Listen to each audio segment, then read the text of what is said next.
I'm Mark Waxath, if you don't know me. Anyway, we have an agenda that looks, it's got a lot of items on it, but it's not really that long. So you'll get to that, and I think we've got some good information for you today, as well as good program. I called on Wayne Berryman, who's here today, to offer the Pledge of Allegiances. If you would, are you ready to do that? Yes, sir. Stand and face the flag, and we'll get underway. To the American flag. I pledge allegiance to the flag of the United States of America and to the republic for which it stands, one nation under God, indivisible, with liberty and justice for all. And the Texas flag. Honor the Texas flag. I pledge allegiance to thee, Texas, one state under God, one and indivisible. Thank you. You may be seated. Okay.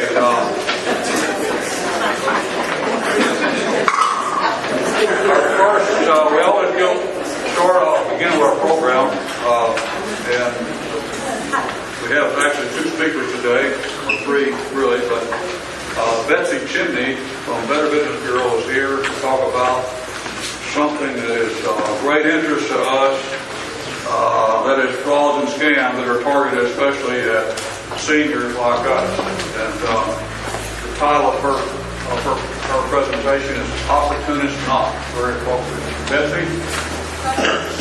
Hi, I'm glad to be here today. Before we officially start, would it be okay with the group? I was told it was okay if we could just do a 15-second live video feed for Facebook.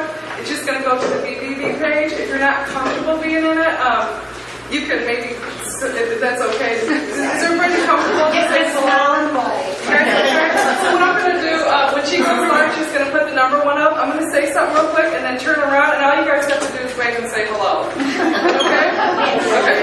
Okay. Miss Naomi, our teacher, school person. Okay.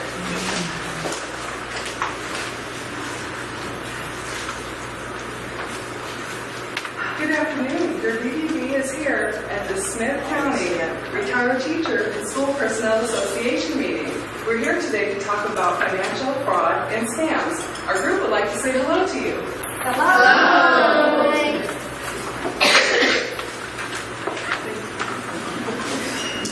Now, what channel can we see that on?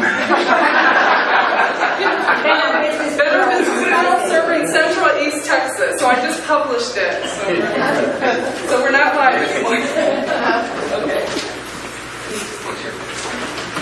Well, it is certainly a pleasure to be here today. My boss is Michelle Mills. She's the president and CEO of the Better Business Bureau, and she wants to send her hello and her greetings. I'm the community engagement specialist, so I kind of come out here. And Caitlin, my predecessor, she's with the Smith County Children's Advocacy Association.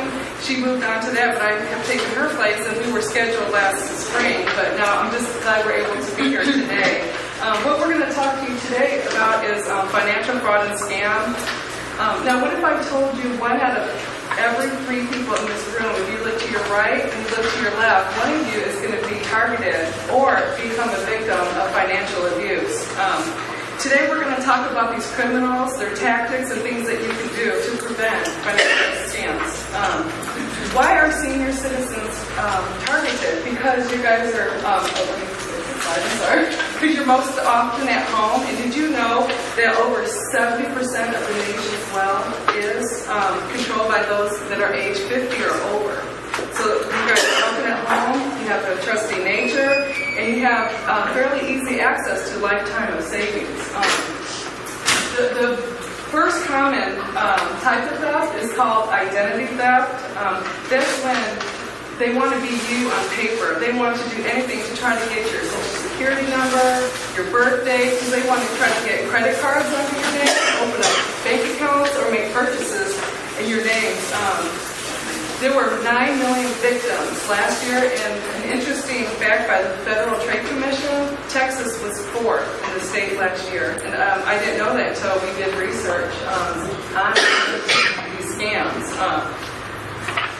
And there's one thing that you you want to definitely not do is try to, I was guilty of this, and a lot of people are, is you can keep your Social Security card on you. Try not to keep it on you, and just carry one credit card on you if you can do that, because then if you get become a victim of a scam, or you only have to just cancel one card. But I'm going to talk about the most common forms of identity theft, which is dumpster diving, mailbox fraud, stealing and shoulder surfing, skimmers, and phone and online scams. Okay. So dumpster diving, these are any credit card offers, medical statements, anything that contains personal information, incoming and outgoing mail.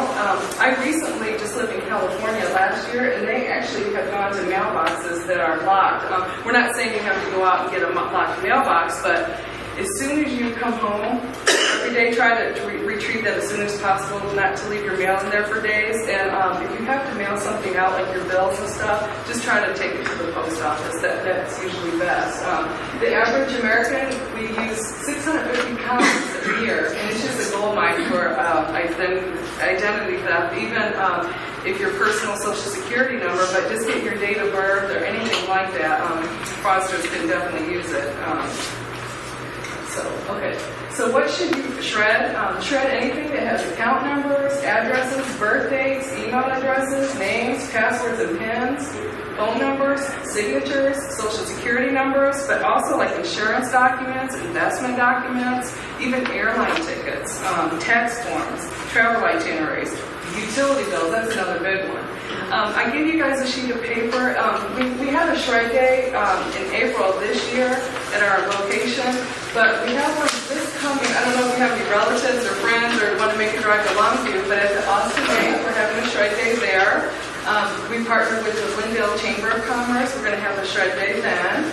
And then next April, after tax day, we usually have our Secure Your ID shred day with the Better Business Bureau. Okay.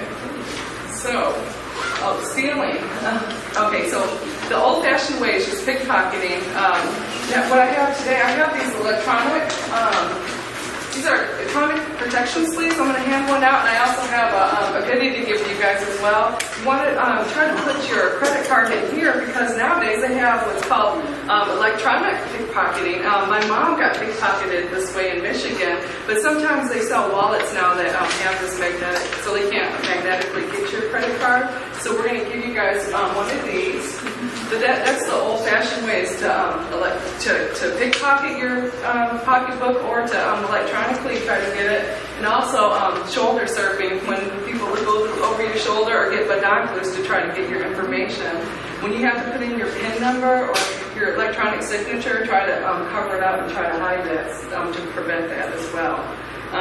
These new credit cards that have the chip, those are really hard to duplicate, and most banks have gone to that, so that's another secure way. And I don't know if you recently, your office probably has heard of this. Recently, there was 5 people arrested, and they stole millions of dollars out of gas station pumps here in East Texas. They were arrested from Houston, people from Houston. So what you want to do is look for scratches. Try to wiggle it like the card readers. And what we recommend is I know it's inconvenient, but go inside to pay. If you don't have cash, pay by your credit card. Try not to use the pump. I know it's a pain. It's more convenient, but it's happened right here in East Texas, definitely.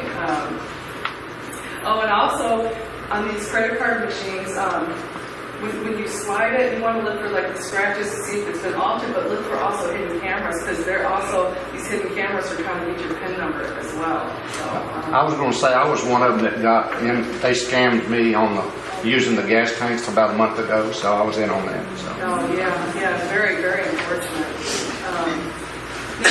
Big way, about 56% to 80% of the calls that you get are telemarketing, and they're scams, unfortunately, because it's the easiest way. They don't even have to leave their home. Now, a lot of these charities, they're very reputable. We have what's called the BBB Wise Giving Alliance.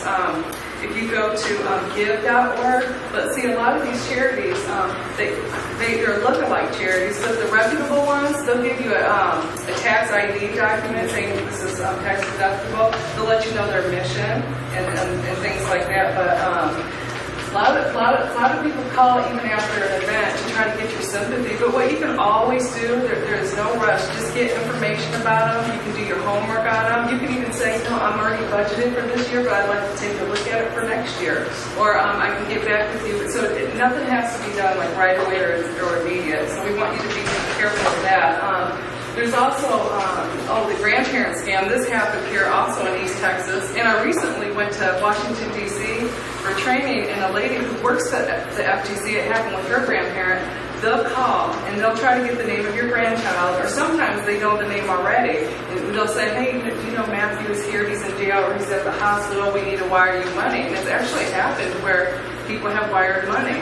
So again, maybe have a code word with you and your family member that only your family knows. You know, it's a safe word. Or you can just get the information, call back, verify from the parent, or try to get hold of the grandchild or someone to do your homework. So never ever wire money unless you know it's verified. Definitely. So red flags are definitely if the callers request money, callers claiming to be in Canada or another foreign location, callers insisting on secrecy, urgent callers pressuring quick action, callers requesting that money to be sent by wire transfer or other unusual method of payment. So another thing too, they'll say, can you wire us credit cards or like an iTunes gift cards or just something unusual like that? You know, that wouldn't be legit, because that's actually happened as well. Now, another type of scam are these door-to-door salesmen. Now, this one is pretty tricky. You might have a college student or someone saying they're a neighbor in your subdivision. Now, the college student one, they think they're working for a legitimate magazine subscription company. They're signing you up, and they're getting paid. But what the end goal is to get your credit card number. The student doesn't know that, but they hand it in to whoever hired them, and that's how they're going to get you in the future for scams through your credit card. So the BBB has had over 1,100 complaints from 50 companies just with the magazine subscriptions alone. The itinerant workers, that was a huge one. Again, with my family being from Michigan, my mom and dad are retired, they're in their 70s, and a guy came by in an unmarked van. He had no business card on him, no legitimate number. They needed some work done in the house to carry it outside, and they hired this guy, and I told him, absolutely not. This guy went to lunch, and you requested some of the money up front. And I said, just tell him to have a nice lunch, and because the guy could be casing the house because they have a lot of different, valuables in their house. But a lot of these roofers, asphalt pavers, they'll say, well, we're in your area only for today. Sometimes they use subpar material. The labor isn't done to your liking. Sometimes they charge a lot more money. So in a legitimate business, you can get their card, their information, check them out, even on the Better Business Bureau's website. And they can come by anytime. They don't have to pressure you, just say we're in your area today. So you really want to... this is amazing too. How do they find their victims? Unfortunately, they'll look in the obituaries and they'll find widows, and they'll prey on that. Unfortunately, and then they try to find a lot of information on Facebook about you and your family, and find out where you live and things like that. So really do be careful of them. Okay. So, the do's and don'ts, basically you want to do your homework, know what red flags to look for, be wary of invited guests, don't fall prey to high-pressure sales tactics, get references, and never pay the entire bill up front. And we usually try to recommend the rule of thirds. Pay a third at the beginning, a third halfway through, and then a third at the end if everything needs, if everything needs it. So. Okay, this is another one. A lot of people have fell victim to this one. This is identity theft online. Now this looks like this is coming from your MasterCard or PayPal. You click on the link, update the information with your account information, and that's how the fraudsters get you. We recommend never to do it that way. Most of us, if you have a credit card, you set up your own your login ID and password. Go through it that way and update your account information that way. Or there's a 800 number for each call, and just say, I got an email, are you guys wanting me to update this? And you can call the company and you can control it. But never go off of an email, because a lot of the times they're lookalike emails, but they're just scamsters. Next one. Oh, okay. So these checks in the mail schemes. Now we all know nothing is for free. But the foreign lottery sweepstakes, they'll say you won a certain amount of money, $10, $15, $20,000. We'll send you a check for $3,000. This is just to cover the taxes and fees. So you deposit it in your bank, and then you MoneyGram it to them, and then your bank calls a week later that was a bogus check. So now you're out the money for that. So really be careful. There's just really nothing for free. The mystery shopping, that one is good too. They may send you a check for $3,000. They'll say spend $100 at Walmart, spend $20 at Burger King, wire us $2,500, and you keep the remaining $400. But again, once you deposit the check and you do all these transfers and spend all this money, it's no good. And you will be surprised. And that lady at the FTC, she said the people who says this will never happen to me, I'm smarter than that. She said that's all who it happens to all the time. The work at home offers, they'll tell you you have an amazing opportunity to work at home. And you're going to be processing checks. So we're going to send a bunch of checks. Just all you have to do is put them in your bank account. Wire a certain amount to us, and then just keep a few $100s for yourself. But then you become a part of a money laundering scheme if you do that, and then you can get into more criminal trouble that way. So never wire money to anyone that you don't know for any reason at all. It's just not worth it. So the top 10 things to remember before you spend money: always do your homework. Do not become affected emotionally. And this is one definitely like the grandparent scam, because somebody called me. My daughter's name is Kennedy. Kennedy's in the hospital. She needs you kind of get affected emotionally. But just always take your time. You can check your credit report every year. On that green piece of paper, we have where you can get your credit report. There's an opt-out list. So we have just some reminders from this presentation on there. You want to keep all your account numbers, codes, and passwords private. Always read your documents. Do not mail bills from your home. Open the door. Don't open the door and don't answer the phone, because sometimes we had a situation too where somebody said that they were a UPS driver and they weren't, and the person got attacked. So for me personally, I'm even afraid always if they don't call me, and I just don't like answering the door. Shop online securely. HTTPS means it's secure when you do your shopping. You want the S on the end. Call the police if you feel threatened. And remember, if it sounds too good to be true, it probably is. Okay, so these numbers here are on the green sheet of paper. Here. And we really wanted to thank you today. If you have any questions, or if you have another group you would like us to come do a presentation to, we're always available. Does anybody have any questions? Yes. Was there something you handed out talking about it? Oh, yes. It's up there. It just had some tips. We're only membership Yeah. table. Yeah, and the membership table. Oh, there. Yeah, and then we had our shred day dates on there. That has the shred day? Yes, yeah, absolutely. Yeah. But thank you for having us. Yes, I get something from the mail which is pre-printed once a week or every other week. These people that want to buy your house, I'm Josh and I want to buy your house, and they give us. Is that because we're older? They're trying to buy our own house. Yeah. What is this? Are they real house flippers? Some are and some are not, but what you could do is always give the name of their company and just try to do research. They have a return address sometimes, but it seems to be the same people. Sometimes they're down at Bullard, sometimes they're up at Lindale. Yeah. Sometimes they give usually they give their first name. Yeah, you can, like on our BBB website, because they have ratings on there, and in order for a company to be an accredited business with the BBB, they have criminal background checks that dates back 10 years, and they have a rating, so we can, try to, and then you can also, definitely if you do research that way, and also we recommend to get 3 quotes if you have a roofing or major project at your house, even landscaping, any type of industry. We recommend you try to get 3 quotes, definitely, for your Yes. Some questions about the shredding. It says 3-bag maximum. What kind of bag? Oh, we just say 3 big garbage bags. We can bring Garbage 4 or bags? 5, yeah. But we just say the big trash bags. Some people bring boxes, or we've had people bring 4 or 5 things, but we just try to keep it. And do you just leave it? No, we ask Shred it people. yourself? Oh, no, we ask people to stay in their cars, and then we have our staff and ambassadors and the shredding company will get it. It's for safety reasons.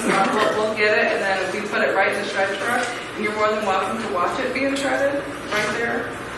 Some just leave it, and we shred it right away. We don't wait. We just kind You of can get see it being shredded? Yes, you're more than welcome. Yes, definitely. I've used that several years, it's very nice. Oh, thank you.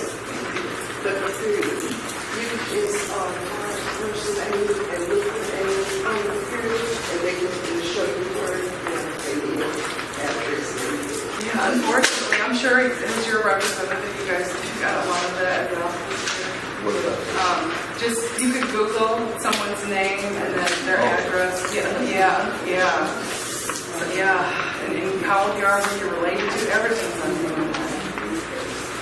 We had a cybersecurity workshop, and even the cybersecurity guy, he told us, even if you put, like my birthday's July 31st, he said even if you change the year, they can guess your birthday because they kind of see who your friends are and they can guess maybe how old you are that way. So he told me he put something different, like September 1st and a different year. He goes, my true friends know my birthday. But he was just saying that even on social media, even if you don't put the year, but people, they try to really, identity fraud is really big right now. You get a lot of it. Is there any other questions? Well, thank you again for having us today. Thank you. Thank you, that was very informative. Gladys, are you going to introduce yourself?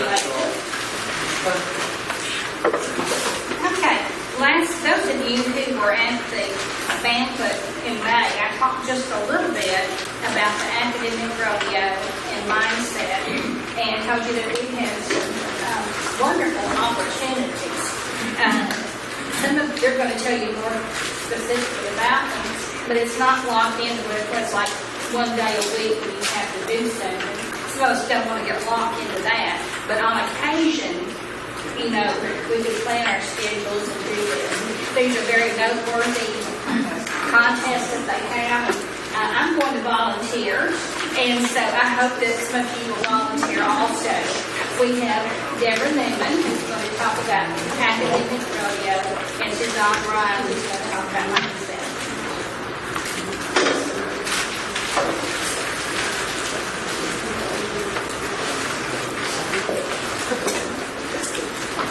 I want to thank you for allowing us to come to your meeting today.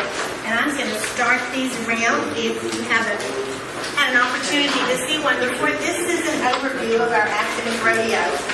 And mindset breaking experience is a part of that. And I also have some calendars as we get a little bit farther along in case somebody is really interested in specific days. And I see you move fast. Academic rodeo. How many of you have ever heard of academic rodeo before? Okay, quite a few. How many of you have actually participated as a teacher, maybe? Okay, not quite so many. We sometimes laugh and say academic rodeo is the best kept secret at the Park of East Texas and the East Texas State Fair. Even though it's been around for a very long time, we are entering our 28th year of academic rodeo. It began in 1991 and was originally just 2 contests during the East Texas State Fair. It was only for Tyler ISD. And it very quickly grew to include public, private, and homeschools. And this past 2017, we had over 100 schools and groups that registered and almost 2,000 students that participated in one or more contests of academic rodeo. So it has become a very big event. I am the primary staff person for academic rodeo, and I rely on the help of several support partners and in particular volunteers to help carry out the contest. Suzanne was at the University of Texas at Tyler, and I guess actually my very first year doing academic rodeo from this side because I'd already done it 11 years at a school. But she was appointed to be my liaison with UT Tyler for mindset breaking experience. And even after she retired, she's continued and comes back when we have our prelims and then again when we have our finals to help with that. There are 14 contests, and the brochure tells you a little bit about each of those contests. Our primary, probably most critical need right now is mindset breaking experience, and this is a creative problem solving contest. We have prelims in the fall, and then our finals are held in the spring. Our academic regular schedule is a little bit odd. It sort of follows the school year more than it does the regular academic calendar. When it was part of FAIR, everything happened in September and happened very fast. In 2007, it became a standalone event, so now we have a few things in preparation for in the fall, but most everything happens in January and the first week of February. Mindset Breaking Experience, as I said, is one of our team events. It is one of our most popular events, and we will do our prelims in November on November 10th, and then we will have our finals on February 2nd, which is a Friday. We always do it on Friday because that is the easiest day for the students from UT Tyler to come and assist. Some of our support partners, UT Tyler helps with 8 of our contests. Tyler Junior College assists with the art contest. Tyler Civic Theater with One Act Play Festival. AAUW, many of you are involved in that, helps with spelling bee. I'm trying to think what I'm leaving out.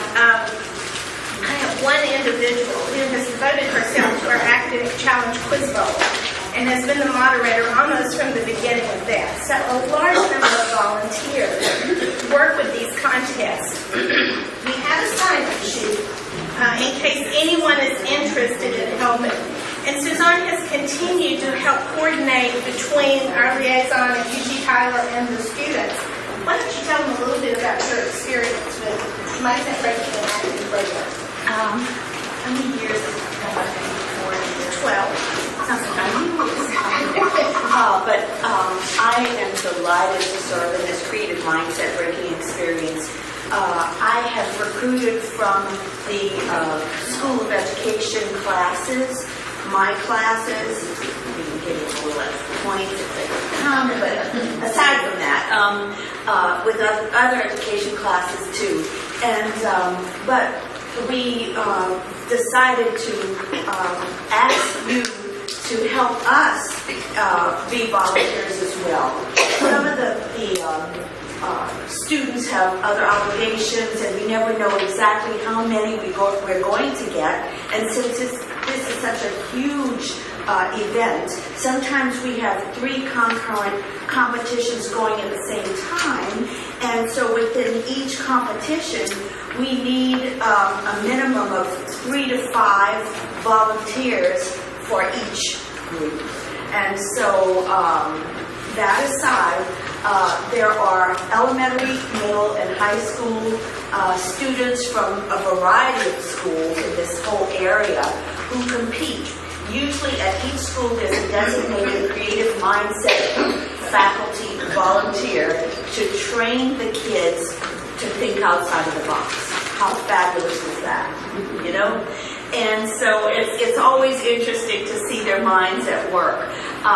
There are 5 to, and help me if I'm forgetting information here, but there are 5 to 7 students per group to compete.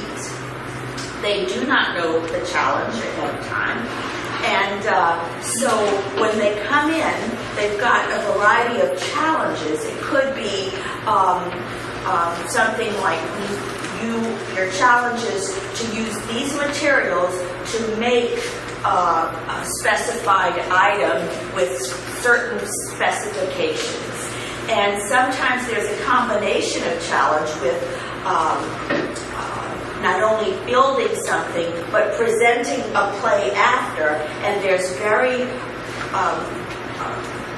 contrived time frames for each. So there may be, you've got 3 minutes of think time to coordinate with your team to come up with this challenge.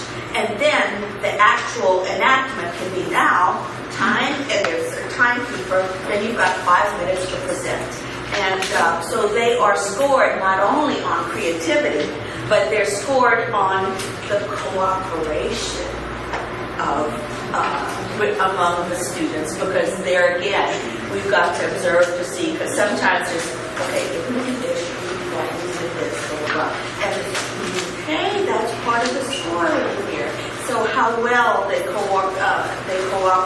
coordinate, and it's so sweet to see, good job, what do you think of it? Oh, good job, and help and seeing the dynamic of that. It's beautiful. Okay, what else? In Mindset, we have 3 different levels. So elementary students are not competing against high school. We have elementary, middle school, and high school.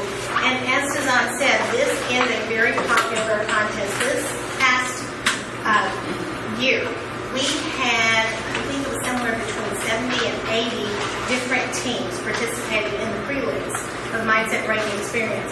We had 3 rooms in the middle school group. We had 4 rooms in elementary and 4 rooms in high school. And typically a room will have 8 to 10 and no more than 12 teams competing. And then a couple will be chosen from that based on their scores to move on to the finals. The finals in February, it's a shorter day. The prelims is a very long day. And so we have a sign-up sheet for anybody that is especially interested in working with Mindset Breaking. My email is on there, but my email is also on the brochure. If you have some questions, give me a call at the fair office or send me an email. But you can spend the entire day with us, and a lot of our people do. A lot of the students who had only planned to spend half a day, they start trying to figure out how they can clear their schedule and stay the rest of the day, because it's that important to them in learning. But typically on prelim day, we start with our volunteers about 7:30. Suzanne, a volunteer from Longview, and usually a couple of other people will try to go through the problems and talk about, what to expect from the problem, some of the things to look for, go over this particular scoring. Each problem has its own scoring rubric that will tell you exactly what you need to score. And then the contest on prelim day will end about 4 in the afternoon. If you can only come for part of the day, there's an opportunity for you to sign up for that. You can sign up for all day. Maybe you can come in the morning, maybe you can come in the afternoon. So we've got some time references. Once the specific schedule is done, then we'll know exactly how long that's going to run. For that, for instance, I always have my students come an hour ahead of time, because then that way we will subdivide and say, okay, how many volunteers we want? 5 here and 5 here and 5 there. And then each week we'll need at least 2 judges. Then we need a doorkeeper to not allow parents in before the event or any walkers by in either. And then there will be a timekeeper. So if you're really good with the stopwatch, then we need somebody who is very alert and focused on the time frame. Everything is scripted. So, for instance, if I would say, walk this group in, and the presenter will say, welcome to blah, blah, blah, blah. Judges, are you ready? And then everything is scripted for the presenter, and we will have somebody, sometimes we do double duty. For instance, we have all the materials, and Deborah does a fantastic job of having all of the materials ready for us. And so we don't allow anybody in. We come and we put all the materials and cover it up. And then we say, present the kids to come in. And then the presenter presents the challenge to them. And then there's a lot of time.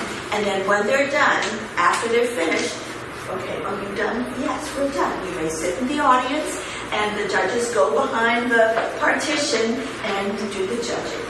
And then it's every 15 minutes is another team. So it goes by very, very quickly. And so at the end of that, after the judges are ready, then we wait for the next team. What we do is we coordinate, and I will coordinate with Sharon, and we will alert Deborah from the Mayfair building to have the other kids come at either end of the building and at the third building as well, to wait outside until it's their time. I would encourage you, these challenges are beautiful. If you look at the East Texas Fair under Academic Rodeo Mindset, click Mindset, you can see previous challenges, because that will really acclimate you to the variety of kinds of challenges that there are. And are the scoring sheets on there too? The scoring, if the problem is on there, the scoring sheet, because each problem has its own scoring rubric. So you can see that as well. So they're judged not only on creativity, but on adherences to the criteria for the challenge, as well as the sophistication of their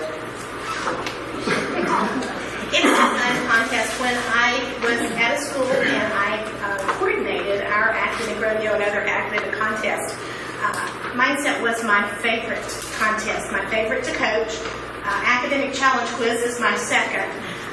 But you know, there's something to love in each of those. Mindset Birthing Experience may not be the contest for you, so look through the brochure. If you are a science person, we are always needing science fair judges.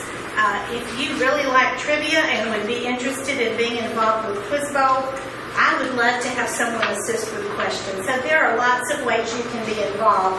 And as Gladys mentioned, it's not a long-term commitment necessarily unless you want it to be. For the most part, you'll come 1 or maybe 2 days. There's clerical stuff, you know, sorting art, putting up art, and displaying it. We have about 300 pieces of art submitted each year. And the work that the students do is really quite incredible. So I urge you to have a passion for children because you've been an educator. And you can still enjoy, and I think it's more fun on this end because you don't have the discipline issues and you don't have the parents like I was to deal with. But you get to see these really bright kids who are so excited about learning and so excited about being part of a team or showing off their individual work. And then we invite you, if you help with the contest in some ways, we oftentimes invite you to come to our award celebration at the end. And we will celebrate over 300 students and the accomplishments that they've had. And we try to run everybody through very quickly, but everybody has their moment on stage. Do you have any questions? Did everyone that wanted one get a brochure? And if anyone is interested, here's some schedules. I didn't print a lot of those, but it shows you when the different contests are. and we have the 2 sign up. This is for other academic rodeo, and this is Creative Mindset. I've got my email up here, but we have choices of if you can only stay till noon. We need continuity, so it can't be just 1 hour. This is the block from of the morning or the block in the afternoon, or if you so desire, we would love to have you for the day, and we'll do the head count. If you're there for the day, then we've got the lunch included in that as well. But if there, you feel free to choose to have 2 lines here for your name and email, and we'll pass these around. Right. Once we get the schedule, which this weekend is the deadline for schools to register, we'll know how that schedule falls. And really, we need the same judges for each group of students. So we may end up with 2 groupings of time. If you're not interested yourself and want to take some more to pass on to a school, please do that as well. There's still lots of schools out there that are missing out because they just don't know about it. Even right here in Tyler. So, You know, I think you mentioned also readers. I mean, I think when they get on the website and look, there are a lot of different things, you know, and then maybe ease on into some right. There are lots of different things. For example, in Academic Challenge Quiz, you could just come up and, you know, do timings so they'll know when their time for those set of questions are up. You know, if you'd like to do something from home, again, you could work on our questions. We're trying to develop several sets of questions so that after 4 or 5 years we can recycle and reuse and not have to spend so much time. Our middle school academic challenge quiz is a double elimination tournament. So we will have about 30 matches in that quiz bowl during the course of that. High school, which we added 2 years ago, was a one-day event. We're doing prelims. It's so popular in the fall this year, and then the rest of the rounds in the spring. But when at play, if you enjoy theater, we always need somebody to help get the groups in and out when it's their appropriate time. There are just lots of different things that you can do. If you don't see something in particular that grabs your attention, send me an email and let me know what your interests are. And I can probably find something that would fit your needs. And what buildings do you use now? You will read my mind. On the fairgrounds, the main building that we use is Building E. All of them have big letters. It's that really long building, which years ago used to be commercial exhibits at the fair. For the past few years, it's been Agri World, which was my other baby that I have now given away to someone else, because I'll just be focusing on academic rodeo. But we spend most of our time in Building E. That's where we display everything as the entrants come in, and where we do most of our contests. We use the Mayfair building, Building B, when we're doing one-act play or youth fashion show. It's the holding area when we're doing mindset breaking. And then occasionally we'll use Building C, which is the prettier of the buildings along the fairgrounds, for mindset in particular. That's usually one of our rooms. And then our awards are held in Mayfair. All the kids from Mindset, there are so many, they all congregate in the Mayfair. And then when it's their time to come, they will either come to the front part of the building or the back part. Everything is labeled and designated that way. And if you are going to participate in that, you can park in the Harvey Hall parking lot, or I park right here on the street as well. Most of our people, some people do, depending on what's going on over at Harvey. We can't claim that parking lot at other times except during the fair, but if there's nothing going on, a lot of people park there, most of us do. But we would love to have your participation. I think you would really enjoy seeing what some of these students do. And do not hesitate to call the fair office or to send me an email if you have a question. Thank you.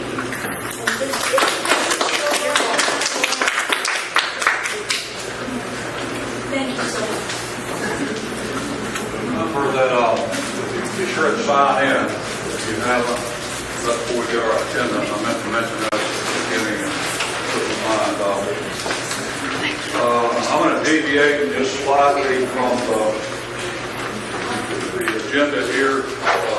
Susan, I think I had asked you to say something about volunteering, and I forgot to put it on the agenda. Could you give us a little bit of information on that, briefly?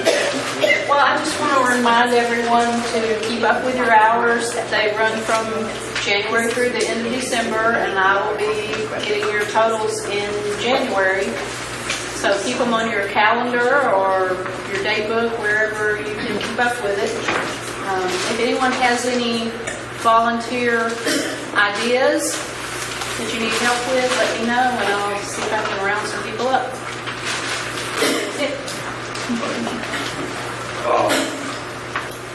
Patty Wilbanks is going to give us, let me say one more thing. I don't want to move the announcements before the birthdays, if that's all right with everybody. So, but right now we're going to hear from Patty Wilbanks giving us some information on public relations and some other things that she's been working on very hard, might add. While she's coming in, one more opportunity. A lady at Birdwell has talked about needing some tutors. You don't have to teach. You just need to listen to children read and help them with their reading. You can set your own time, and there's some little sheets over if you want to pick one up. Birdwell Elementary is just right over here off of 5th Street, inside like Frankston Highway. So if you're interested, you can those up. Thanks. Okay, in public relations, I just want to be sure that the community knows how wonderful we are and is aware of everything we're doing, and I'm working real hard to make sure people know. And the newspaper is going to be putting us in the East Texas events before our meetings each month, and they're also including pictures that they're putting in that Sunday section, the last section, kind of a social section, I guess. I don't know what you call it. But anyway, and they put them online also. So if any of you take any pictures of any of our events, just email them to me. And they're interested, and they're working with us very hard. In fact, Tim Lee's picture was in there Sunday from our last year. And there was, they're not going to write pages about us, but, they just need to come and see us. It's so wonderful. Also, we have joined the Chamber of Commerce. And we have done that partly for public relations reasons, because we want to share how, as I said, how wonderful we are with others, and let them get to know us and us get to know them. And so you'll be getting emails and information throughout the year that all of our members can attend a lot of their different events. And so feel free to do that. And there's going to be an upcoming Senior Expo, October 25th, from 9 to 2 at Harvey Hall. And wouldn't have to be a chamber member to attend it. Anybody that would be attended. It's free. And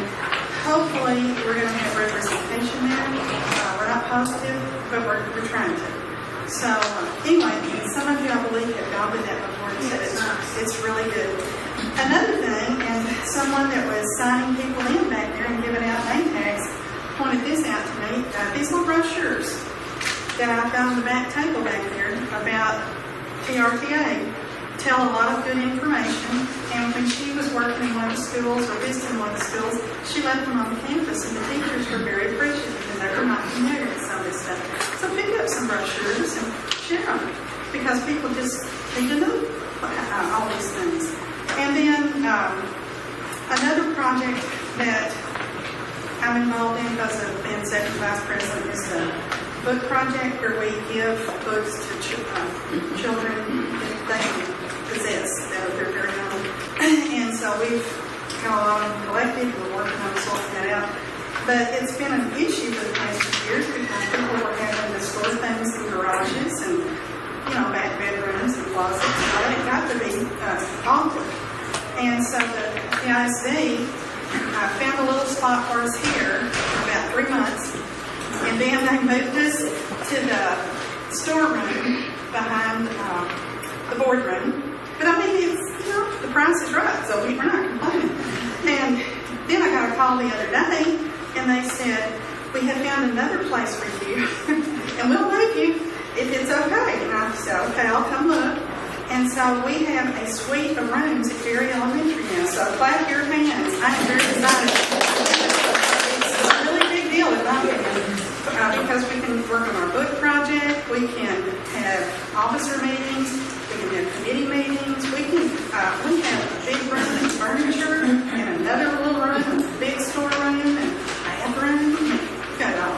They have taken care of us. So if you know Mr. Tim Loper or Dr. Christy Hansen or Tammy Moss, right down the hall, thank those people, because they just came up with this idea, and I'm very excited about it. Again, they must know how wonderful we do. They're great. I have to do it. And one very last thing. Joyce Napolitano, I'll hand it, please.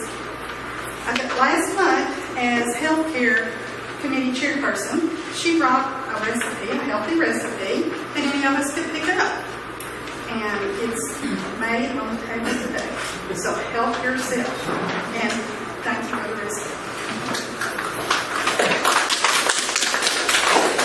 It's good, by the way.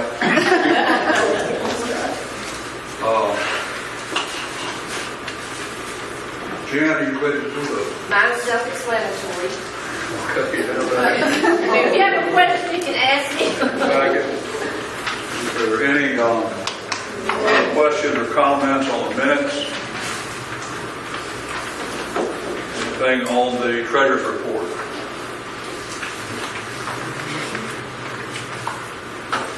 Okay.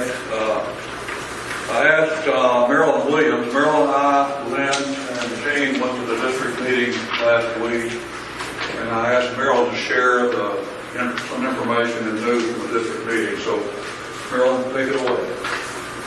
All right. Did everyone receive a handout? Like Mark stated, last Tuesday, we attended the district fall meeting. And we were fortunate enough because they invited 2 of their legislators to come and attend. And they gave us feedback about what was going on in the legislative. Now, I won't go over all of that, but it's in your handout. It's in your handout. And one of the things that we take for granted is the power that we have as educators. And the changes that we can make as educators. Because when it comes time to vote, number one, now you all might have already know this. Did y'all know that 1 of every 20 Texans is a member of TRS, Teacher Retirement System?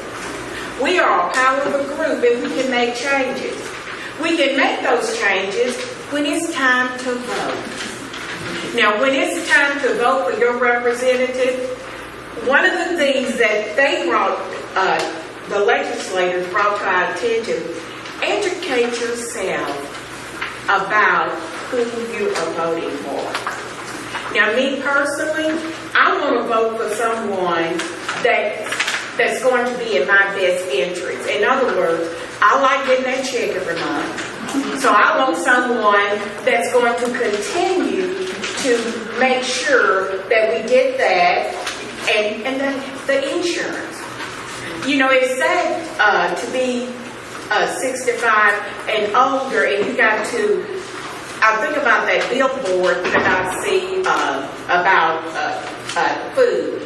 You know, having a decision between food and electricity. You know, it's bad when we get older and we spend all these years teaching others, and then we got to decide about our health care.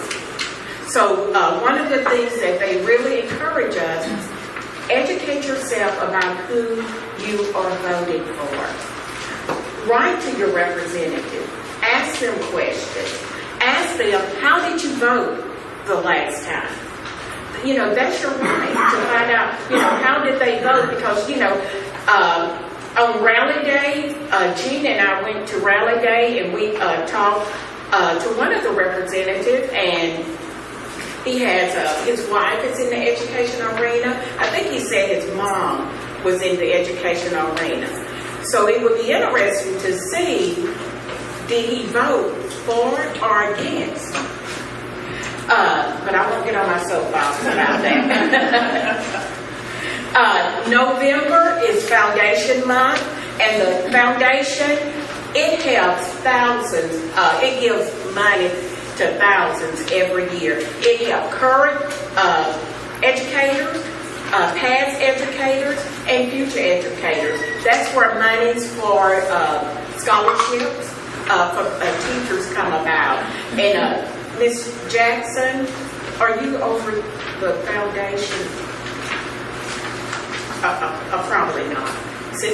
But we have someone that's over that, and they encourage us to, next month is Foundation Awareness Month, to do something to raise money for that, to help with that. Upcoming meetings that's going to occur, this will be in 2018. The Executive Board will meet February the 6th, 2018, at Traditions. And it's also in your yearbook that you received last month, or if you didn't get it last month, you have it today. And also TRTA State Convention, it will be held in San Antonio this year, and it will be held April the 8th through the 10th. And our spring meeting will be held May 1st of 2018, and it will be at the Holiday Inn here in Tyler. And while I'm here, do you want me to? Okay. One of the things as being first vice president, I'm over membership. And we've had a lot of new members to join. Do we have any new members here this afternoon? If so, stand up. And we would like to, are you? Last month? We joined last month. We stood up last month. You stood up. Well, stand up again. We want to stand up again. Well, we welcome you. And I tell you what, I encourage all of you all, bring a friend in. You know, I have I was looking at the list. There's a lot of educators that I've worked with, and they don't come to the meetings. And let's encourage our friends that we know are retired educators that have worked in the system to come to the meetings. Thank you. Thank you, Merle.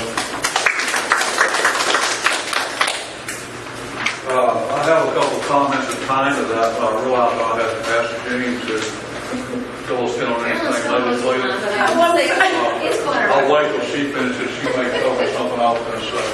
I was also going to say, I brought something, I think it was the picture of Tim, no, it was the thing that showed where we had our meeting, but also on that Sunday paper, if you still have it, the Tyler Library is having a public sale for books, so you get them like 50 cents or $1, so if you can get some and bring them for our group project. I think on Sunday you can bring a box, and for $7 you can fill that box. And then the Medical Alliance, which used to be like the doctor's wives, theirs is also this week, so you might check that out. And they say they have a whole lot of books to sell, so you might check that out.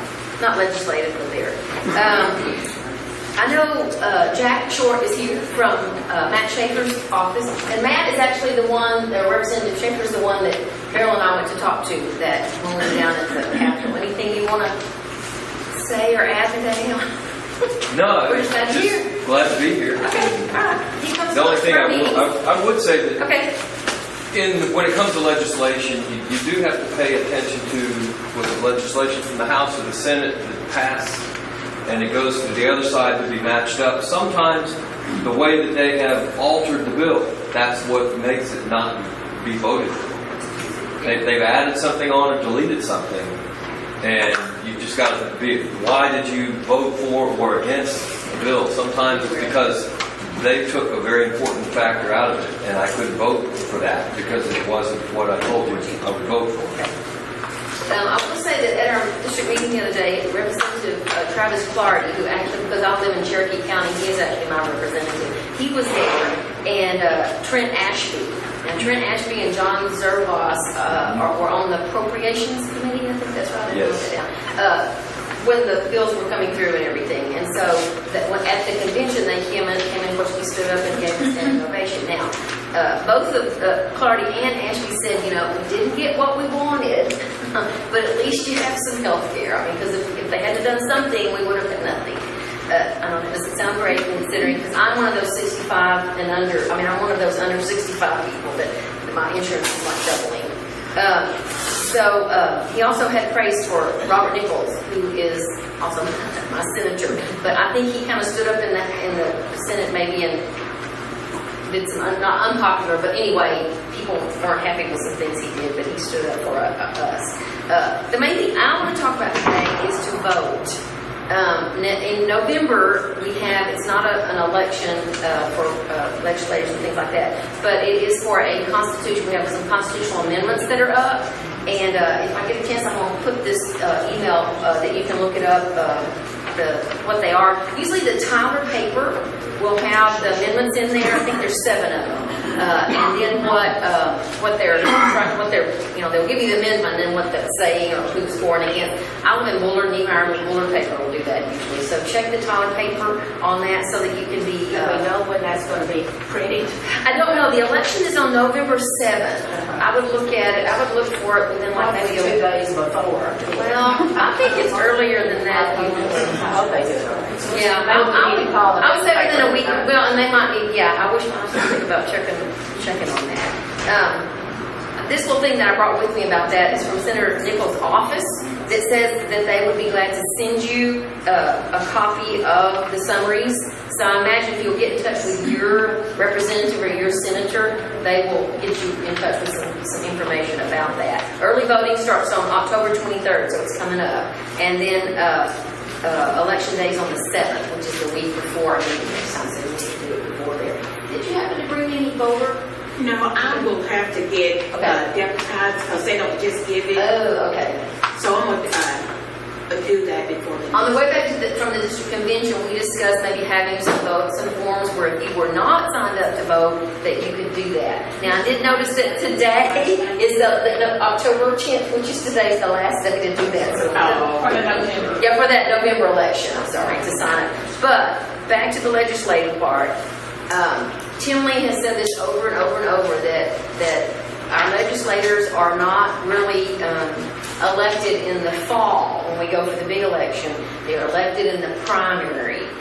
So you need to check out what these people are saying, talk to them, send them emails, see what they, how do they stand on issues that affect us, and make sure that they, choose those people. We as officers or as an organization can't say, vote for this person. Somebody was saying one day, well, y'all need to tell us who to vote for. Well, we can't do that. But is that next thing on the thing you were going to talk about? I was going to talk about it. Okay. I don't know that much about it, so I was going to let you, but there's a website or something you can get on to find out that kind of information. But we have to be informed if we're going to vote for the people that are going to stand up for what we want.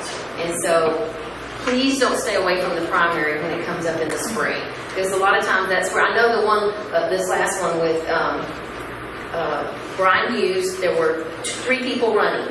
and it got down to 2 people because they were close. And so you actually elected Brian Hughes, those that voted elected Brian Hughes in the primary, because then when he ran, nobody ran against him.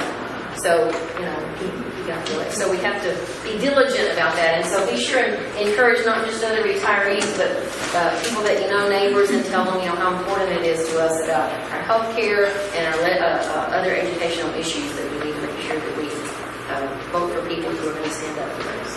Thank you, Chief. Piggyback on a couple of things that she said, and I'm not going to stop talking about this. Every time I'm going to bring it up. I'm angry about what happened. I'm having to live now, as of January, on $150 less a month than I was getting before. Some of y'all are a lot worse than that. And I was retired in 2011. I haven't had an increase. Everything goes up and up and up. And you look down the road, it's scary. The next session, we could be really struggling. I'm working 30 hours a week to make ends meet, pay medical bills. That's another whole issue. I'm not going to talk about that right now, but if you want to know some of the pitfalls I've recently learned about our coverage, I'll be glad to talk to you about it. I found an injection can be surgery, it can be coded surgery, and then if they gave you that injection in the doctor's office, then it becomes an operating room, and you have a $250 copay connected to that. But anyway, that's... Get your flu shot at Walgreens. Yeah, don't go to the outpatient hospital. Get your flu shot. They don't know it. It may look like a doctor's office, but it can't be an outpatient hospital if they want it. Mark.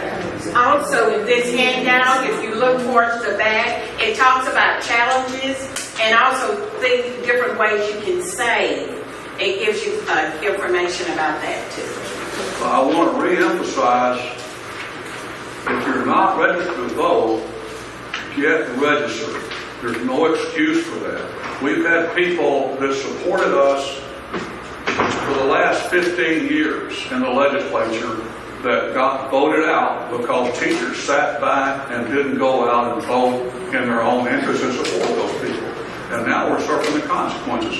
Until you make yourself heard at the ballot box, you're going to continue to get what we've been getting. I've taken school finance 3 times in my career, my educational career. Not because I didn't pass it.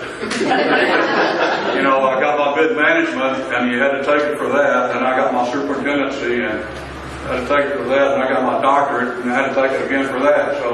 But it was all good. But one of the things that stuck in my mind from all those courses and all the research is that Texas has always paid a lot less than what their ability to pay is compared to other states for education and for educators and retired educators. The wealth in Texas is phenomenal, and we struggle to fund the schools, and we struggle to fund retired teachers, and on down the line. Anyway, that's maybe the shot point. As James said, you've got to, it's really not, it is the point. You've got to vote in the primary. Tim told you last time that 2% of the public elect the people who are in office. And we let them do that. Now, Texas is a one-party state, pretty much. So if you want to make your voice heard, you've got to vote in the Republican primary. And you need to, if you know anybody that's not coming to these meetings, you need to talk to them, get out there and encourage them. And we'll be talking about this more as we go, but we can't wait until the election time to start doing that. Now, it needs to not just be retired. We need active educators to be on board with us. Yes, exactly. And vote, because they aren't voting. As a rule, they don't vote much either. And most of them, as we've talked about, don't know the situation with their retirement until, I'm guilty of that too. I didn't know much about the retirement system when I got close to retirement. I know a lot more about it now.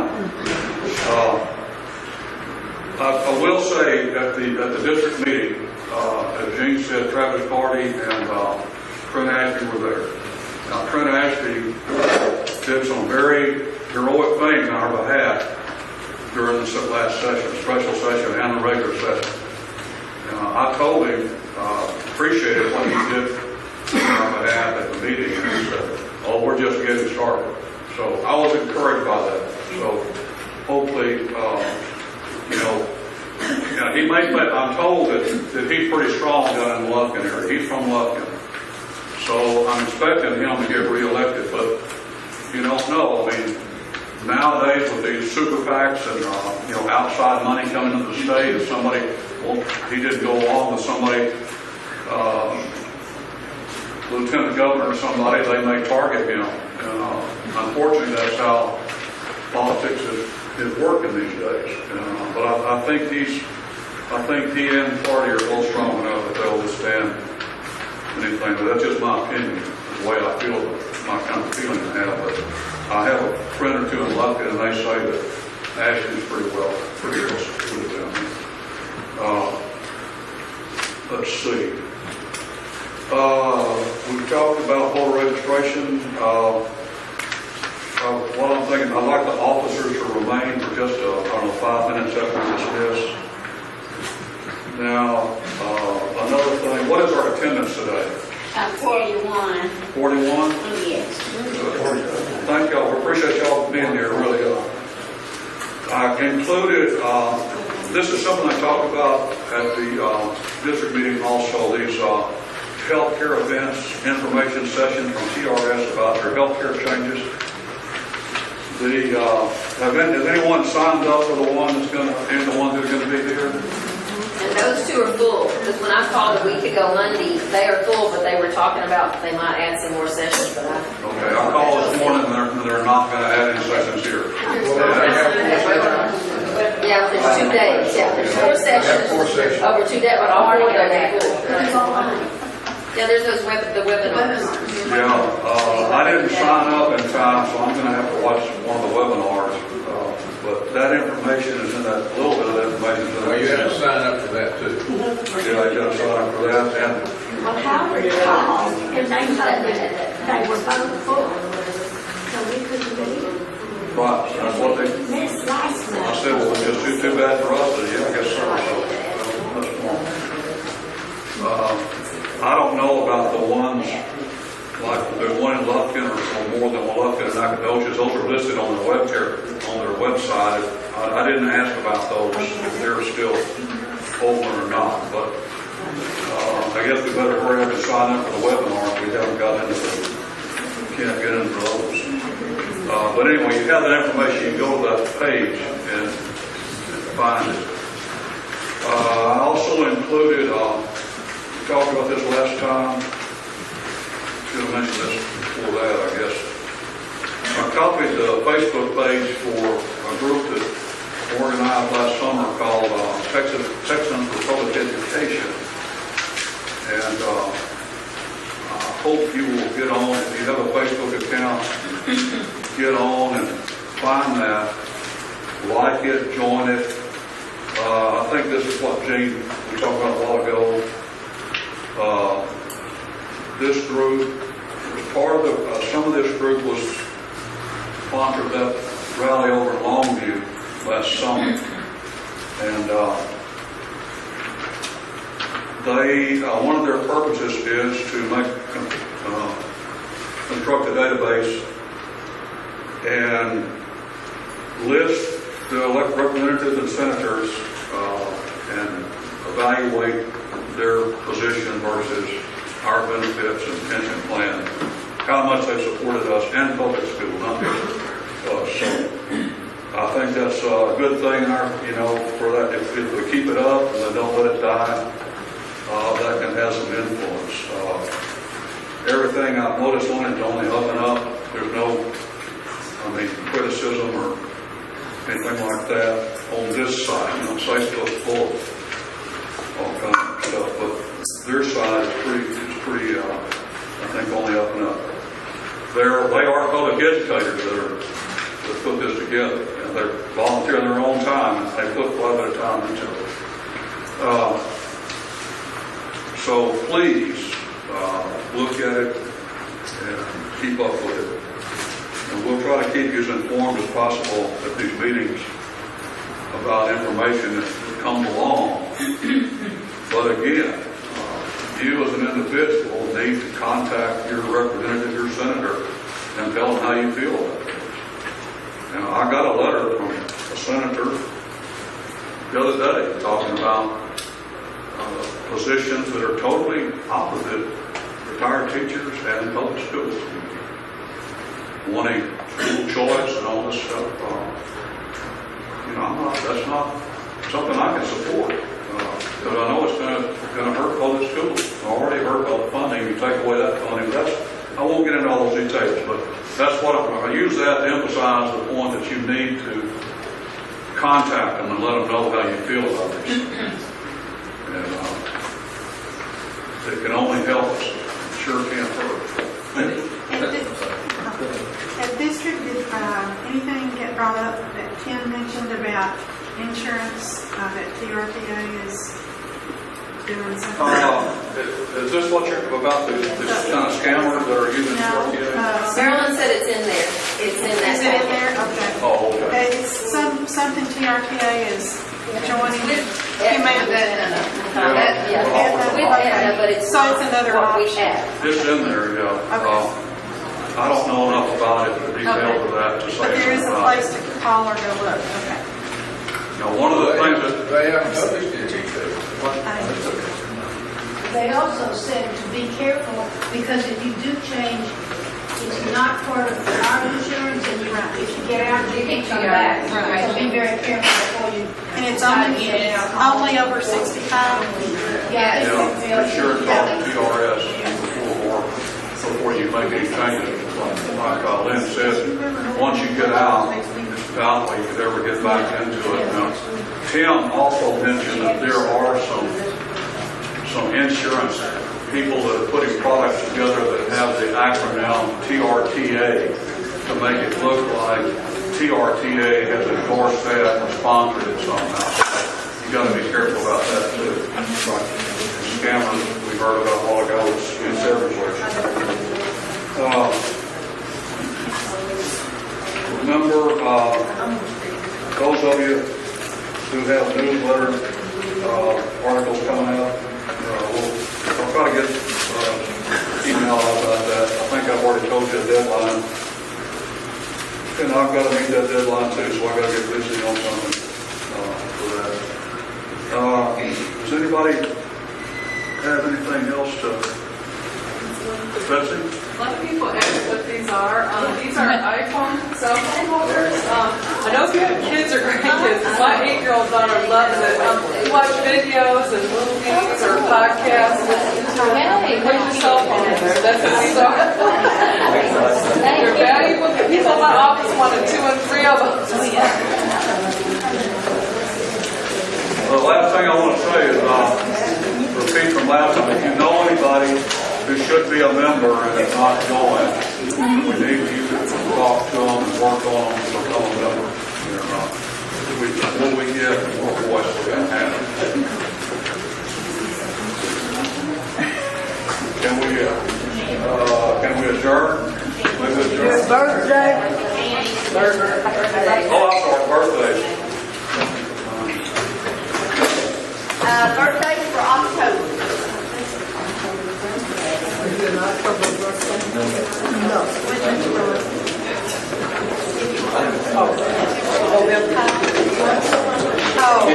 do that.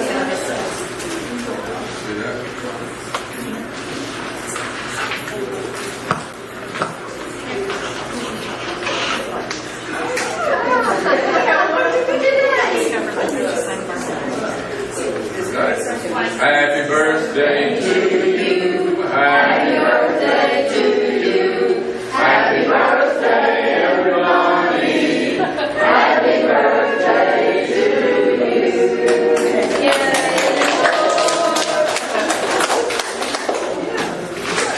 Marilyn said she didn't think Okay, that plenty of refreshments.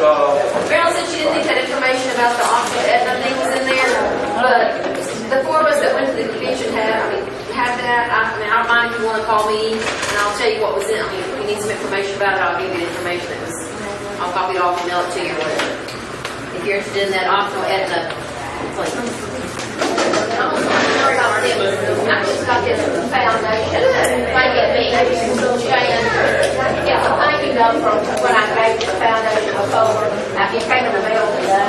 So can I make a donation here and y'all send it off? Do we get credit out of our unit here? Yes. About how much we... I don't know if we get